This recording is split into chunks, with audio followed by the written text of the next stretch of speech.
موجود تھا، اس کو دریافت کیا گیا، پتہ چل گیا ان کو. ٹھیک ہے. ڈاکٹر صاحب آتے ہیں ہم اپنے ایک ایک چیز پر. آپ کی اسپیشلائزیشن ہے ہیئر ٹرانسپلانٹیشن میں، کتنے انداز سے ہوتی ہے، کتنے طریقے سے ہوتی ہے؟ دیکھیے جو سرجیکل ہیئر ٹرانسپلانٹیشن ہے یا جس کو ہم میڈیکل اسپیکٹ کا جو حوالے سے جس کو ڈسکس کرتے ہیں وہ دو طرح سے ہوتی ہے. اس میں اس انسان کے اپنے ہی بال، اپنے ہی جسم کے بال اسی کے اپنے جسم میں لگائے جاتے ہیں. ٹھیک ہے. اچھا، ہیئر ٹرانسپلانٹ دیگر دوسری ٹرانسپلانٹیشن سے اس حوالے سے مختلف ہے کہ ابھی تک ہیئر ٹرانسپلانٹ میں کسی دوسرے شخص کے بال نہیں لگائے گئے ہیں، نہیں لگائے جا سکتے. ٹھیک ہے. تو ایک جو طریقہ ہے وہ یہ ہے کہ گدی کے پچھلے حصے سے یہاں پر پرماننٹ بال ہوتے ہیں انسان کے. اگر کوئی بھی مرد جب گنجا ہوتا ہے تو وہ سر کے اگلے حصے سے گنجا ہوتا ہے. اس کے یہ گدی والے حصے کے بال اور کان کے اوپر والے حصے کے بال پرماننٹ ہوتے ہیں، یہ لائف ٹائم اس کے برقرار رہتے ہیں.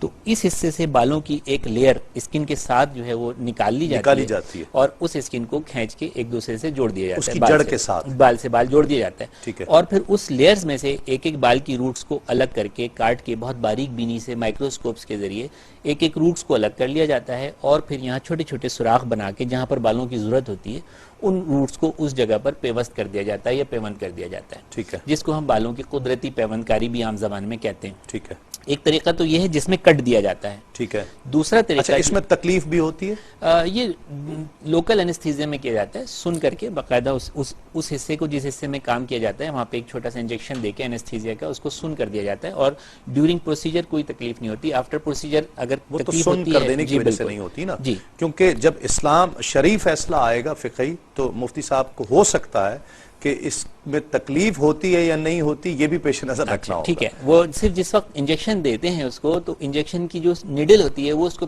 وہ چپتی ہے، پھر اس کے بعد جب دوا اندر چلی جاتی ہے تو وہ اس حصے کو سن کر دیتی ہے، نم کر دیتی ہے.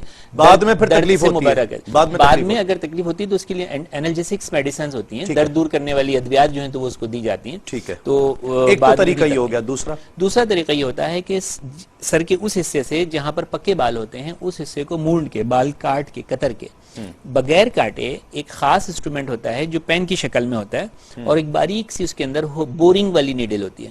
اس نیڈل کو ڈال کے ایک ایک بال کو جو ہے وہ نکال لیتے ہیں روٹس کے ساتھ. ایک ایک بال کو روٹس کے ساتھ نکالتے چلے جاتے ہیں اور ان بالوں کو یہاں پہ لگاتے چلے جاتے ہیں. تو اس طریقے سے سارے بال نہیں نکالتے بلکہ 25-30% یا 40% تک بال جو ہیں تو نکال لیتے ہیں. فرض کریں کہ اگر 1 اسکوائر سینٹی میٹر میں 100 بال ہوتے ہیں ایک نارمل انسان کے، تو اس 100 میں سے 30 یا 35 یا 25 بال جو ہیں تو وہ نکال لیتے ہیں اور نکال کے ان کو یہاں پر ٹرانسفر کر دیتے ہیں. تو وہ جگہ بھی دوبارہ بالوں سے بھر جاتی ہے اور پھر وہ حصہ جہاں پر اس شخص کے بال نہیں ہوتے کچھ عرصے کے بعد اس حصے پہ بھی. ان دونوں میں فرق کیا ہے؟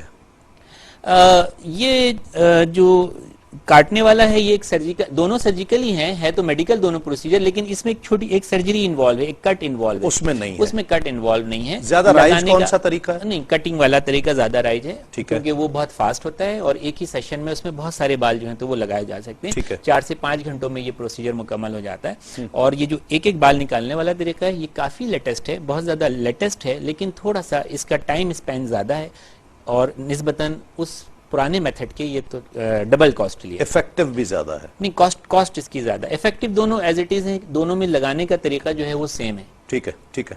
میں سمجھ گیا. مفتی صاحب آپ کی رائے دونوں چیزوں پر. دیکھیں اس حوالے سے میں پہلے کچھ فقہی وضاحت کر دوں جی کہ ہمارے فقہاء نے ایک بات بیان فرمائی ہے جو ہدایت شریف میں موجود ہے، دیگر کتابوں میں موجود ہے، لا یجوز الانتفاع بجز الانسان، کہ انسان کے جز سے انتفاع کرنا جائز نہیں ہے. اور اس کی وجہ انتفاع سے کیا مراد ہے؟ یعنی فائدہ اٹھانا. ٹھیک ہے. تو اس حوالے سے یہ بتایا گیا ہے کہ کسی اور انسان کا کوئی عضو اپنے جسم میں لگا لینا یا اپنا ہی عضو استعمال کرنا فقہاء نے ناجائز قرار دیا. ٹھیک ہے. یہ ایک عمومی رائے ہے جو تمام تقریباً 4 مذاہب میں یہ بات پائی جاتی ہے. ٹھیک ہے.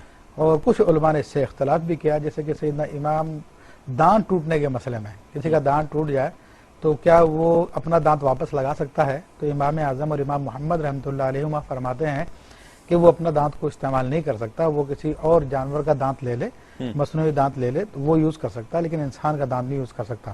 لیکن امام ابو یوسف رحمۃ اللہ تعالی علیہ فرماتے ہیں کہ وہ اپنے دانت کو بھی یوز کر سکتا ہے.